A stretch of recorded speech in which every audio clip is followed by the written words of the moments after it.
किताब प्रकाशित वाक्य की किताब उसका 3 अध्याय उसका 17 और 18 पद एक बार हम पढ़ेंगे। प्रकाशित वाक्य की किताब उसका 3 अध्याय उसका 17 और 18 पद।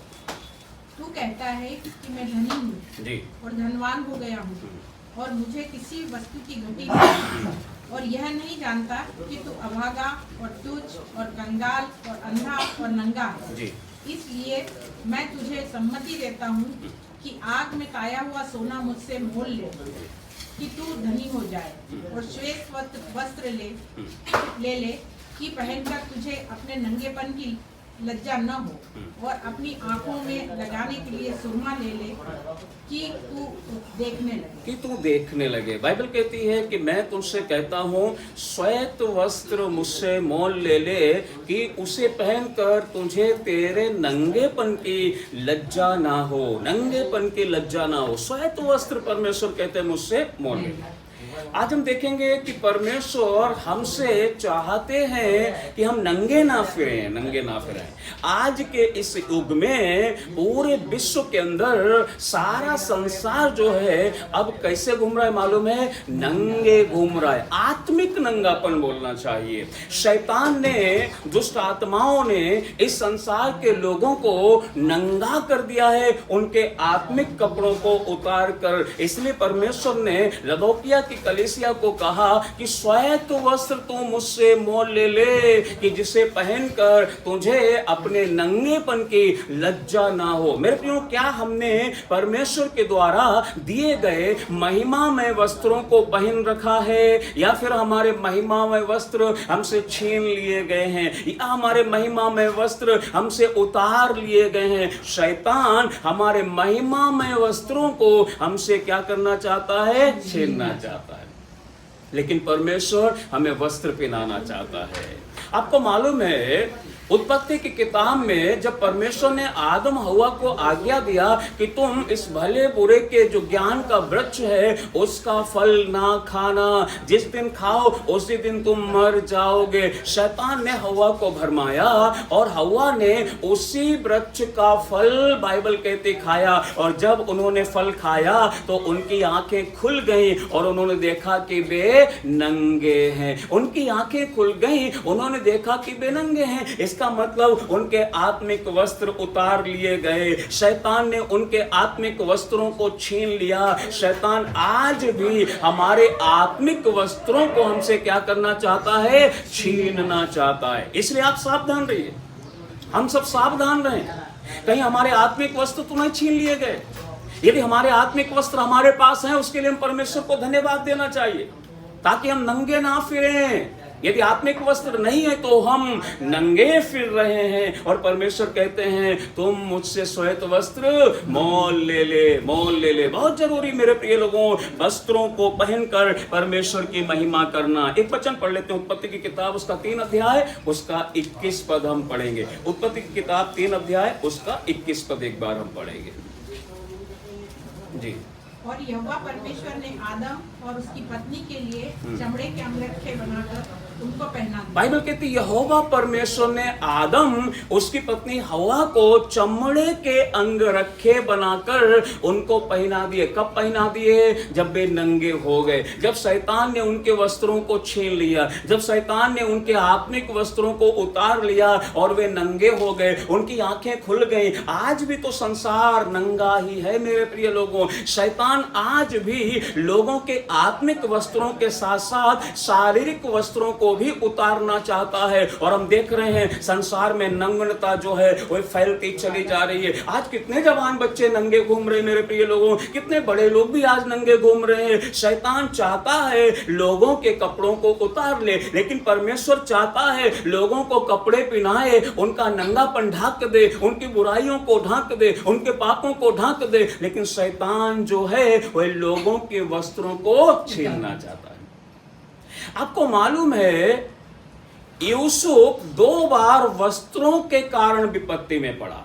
पुराने नियम का यूसुफ 2 बार वस्त्र के कारण विपत्ति में पड़ा। अभी समय नहीं, इसलिए मैं बहुत ज्यादा आपको नहीं पढ़ाऊंगा, लेकिन यदि हम उत्पत्ति की किताब पढ़ें और उसका 39 अध्याय का 6 पद से पढ़ें तो वहां पर पोतीपर नामक एक मिस्री स्वामी की पत्नी के विषय में लिखा हुआ मिलता है। और बाइबल बतलाती है कि जब उसके भाइयों ने, अर्थात यूसुफ के भाइयों ने यूसुफ को मिस्र जाने वाले लोगों के हाथ बेच दिया, उस समय यूसुफ जो था वह मिस्र के अंदर एक पोतीपर के घर में पहुंचाया गया और यूसुफ वहां अपने स्वामी के घर में रहता था। लेकिन बाइबल कहती है यूसुफ बहुत ही सुंदर व्यक्ति था, वह खूबसूरत व्यक्ति था और उसको देखकर पोतीपर की पत्नी ने उसके ऊपर अपनी आंख लगाई और उससे कहने लगी, उससे बातें करने लगी, उसे फुसलाने लगी, उसे पाप में गिराने के लिए ना जाने कितने प्रकार की बातें उससे करने लगी। और बाइबल ऐसे बतलाती है एक दिन आया जब उसके घर में कोई भी सेवक नहीं था, उसने उसका वस्त्र पकड़कर कहा मेरे साथ सो। उस पोतीपर की पत्नी ने क्या किया, उसका वस्त्र पकड़कर कहा। यूसुफ विपत्ति में पड़ गया। यूसुफ क्या करना चाहिए? यूसुफ ने ठान लिया मैं अपने परमेश्वर के विरुद्ध पाप नहीं करूंगा।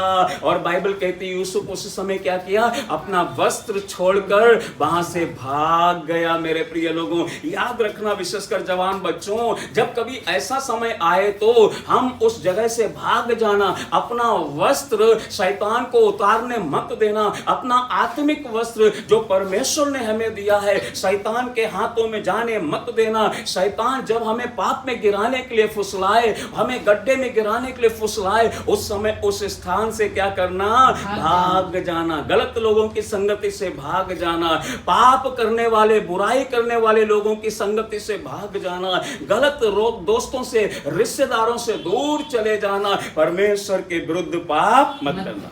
यूसुफ जब पहली बार वस्त्र के द्वारा विपत्ति में पड़ा, वह था पोतीपर की पत्नी। उसने वस्त्र को पकड़ लिया और यूसुफ वस्त्र छोड़कर ही वहां से भाग गया। देखो, शारीरिक वस्त्र तो छोड़कर भाग गया, लेकिन आत्मिक वस्त्र उसने उतरने नहीं दिया।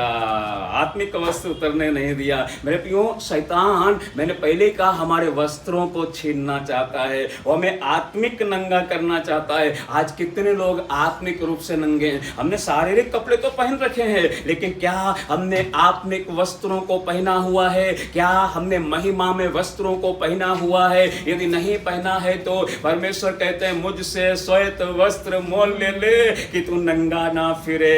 आपको मालूम है इस संसार में तो हम वस्त्र पहनकर घूम रहे हैं, यहाँ के लोग तो हमें वस्त्र पहना हुआ देख रहे हैं, लेकिन आत्मिक साम्राज्य के अंदर शैतान और परमेश्वर के स्वर्गदूत हमें नंगा देख रहे हैं, क्योंकि हमारे आत्मिक वस्त्रों को शैतान ने हमसे क्या कर लिया है, छीन लिया है। तो यूसुफ एक बार अपने वस्त्र के कारण विपत्ति में पड़ा, दूसरा फिर अपने वस्त्र के ही कारण विपत्ति में पड़ा था। यदि हम उत्पत्ति की किताब उसका 37 अध्याय उसका 3 और 4 पद पढ़ें तो बाइबल वहां पर हमें बतलाती है। उत्पत्ति की किताब 37 अध्याय उसका 3 और 4। इस्राएल अपने सब पुत्रों से बढ़ के, इस्राएल अर्थात याकूब अपने सब पुत्रों से बढ़कर, कितने पुत्र थे उसके? 12 पुत्र, लेकिन 11 पुत्रों से बढ़कर यूसुफ से प्रीति रखता था। 12वें पुत्र यूसुफ से प्रीति रखता था, क्योंकि वह उसके बुढ़ापे का पुत्र था। यूसुफ याकूब के बुढ़ापे का पुत्र था और उसने उसके लिए एक रंग बिरंगा अंगरखा बनवाया। उसके लिए क्या बनवाया? रंग बिरंगा। बाकी 11 के लिए नहीं बनवाया, उसके लिए रंग बिरंगा एक अंगरखा बनवाया। माता पिता कई बार यही गलतियां करते हैं, एक बेटे के लिए करते दूसरे बेटे के लिए नहीं करते, एक बेटी के लिए करते दूसरे बेटी के लिए नहीं करते, और यही बातें जो हैं वो भाई बहनों में फूट डलवा देती हैं। यही बातें जो हैं वो भाई बहनों के बीच में झगड़े उत्पन्न करवा देती हैं। यही बातें जो हैं वो भाई बहनों के बीच में बैर को ले आती हैं। यदि आप उत्पत्ति की किताब पढ़ें तो बाइबल ऐसे बतलाती है, याकूब के 11 बेटों ने उससे क्या रखा? बैर रखा। यूसुफ से बैर रखा। 10 बेटों ने यूसुफ से बैर रखा। मेरे प्रिय लोगों, क्यों बैर रखा? क्योंकि पिताजी ने यूसुफ के लिए तो अंगरखा बनवा दिया, लेकिन मेरे लिए नहीं बनवाया। आपको आगे की कहानी मालूम होगी। आप यदि बाइबल पढ़ते हैं तो बाइबल ऐसे बतलाती है, एक समय आया जब याकूब ने यूसुफ से कहा, यूसुफ जा और जाकर अपने भाइयों को देख ले, वे कहां भेड़ बकरियों को चरा रहे हैं, और जाकर उनका समाचार हमारे पास में ले आ। यूसुफ अपना अंग रखा पहने हुए चला गया और जाकर अपने भाइयों को भेड़ बकरियां चराते हुए देखा। और जब भाइयों ने यूसुफ को अपनी ओर आते हुए देखा तो कहा, देखो वो आ रहा है पिता का लाडला व्यक्ति, वो आ रहा है पिता का प्यार करने वाला व्यक्ति। और इसीलिए बाइबल कहते जब वह पास आया, उन्होंने प्लानिंग बना ली कि हम इसको मार देंगे, हम इसको समाप्त कर देंगे। और बाइबल ऐसे बताती है, उन्होंने सबसे पहले उसका वो अंगरखा उतार लिया, वो वस्त्र छीन लिया, वस्त्र छीन लिया, उसके बाद उसे गड्ढे में डाल दिया, इस्माइलियों के हाथ बेच दिया। लेकिन मेरा कहने का मतलब यही है, यूसुफ जो दूसरी बार विपत्ति में पड़ा वह वस्त्र के कारण था, उसके भाइयों ने उसका वस्त्र उतार लिया, लेकिन यूसुफ का भी आत्मिक वस्त्र उसने उतरने नहीं दिया मेरे प्रिय लोगों। इसलिए शैतान जो है ना, वह कई बार हमारे आत्मिक वस्त्रों को छीनना चाहता है। सावधान हो जाइए, उसका मुकाबला कीजिए, परमेश्वर से कहिए, परमेश्वर मुझे स्वयं तो वस्त्र दे दे, मैं लेना चाहता हूं, मैं पहनना चाहता हूं, ताकि मैं नंगा ना फिरूं। और मैं जवान बच्चों से कहना चाहता हूं, जब आप अपने पढ़ाई के क्षेत्र में निकलते हैं संसार में, सावधान रहना, सावधान रहना। शैतान कई बार आपके आत्मिक वस्त्रों को उतारना चाहेगा, उसको अवसर मत देना, उसको मौका मत देना। जैसे यूसुफ उस स्थान से भाग गया, हम भी वहां से भाग जाना, हम गलत होने मत देना। यदि हम लूका की किताब 10 अध्याय पढ़ें, एक आखिरी वचन बताकर मैं समाप्त करना चाहूंगा। लूका की किताब 10 अध्याय उसका 30 पद एक बार पढ़ें तो बाइबल वहां पर हमें बतलाती है। लूका 10 का 30। यीशु ने उत्तर दिया, यीशु ने उत्तर दिया, एक मनुष्य यरूशलेम से यरीहो को जा रहा था। यरूशलेम से कहाँ जा रहा था? यरीहो को जा रहा था। यरूशलेम से कहाँ जा रहा था?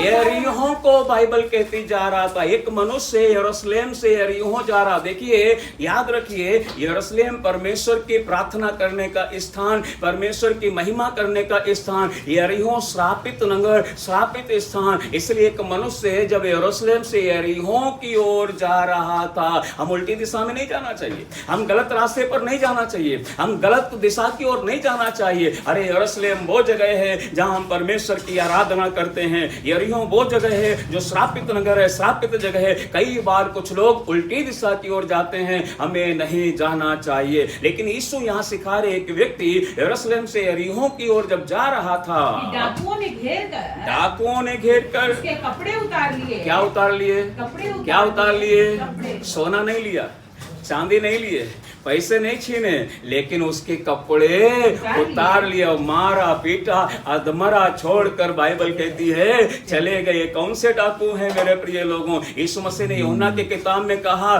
चोर किसी और काम के लिए नहीं परंतु चोरी करने, घात करने, नाश करने के लिए आता है। ये चोर वही डाकू है जो आपके कपड़े उतार लेता है और आपको नंगा कर देता है। आज आत्मिक रूप से कितने लोग नंगे घूम रहे मेरे प्रिय लोगों, लेकिन यूसुफ ने अपना आत्मिक वस्त्र उतरने नहीं दिया। उसका शारीरिक वस्त्र छीन लिया गया, लेकिन उसने आत्मिक वस्त्र छीनने नहीं दिया। इसलिए हम भी अपने आत्मिक वस्त्रों को पहने हुए घूमे ताकि हम नंगे ना फिरें। और यदि हमारे पास आत्मिक वस्त्र नहीं है तो परमेश्वर कहता है श्वेत वस्त्र मुझसे मोल ले ले। हम उसके लिए प्रार्थना करें, प्रभु हमें आत्मिक वस्त्र दे दे ताकि हम नंगे ना फिरें। प्रभु इन वचनों के द्वारा हम सब लोगों को आशीष दे।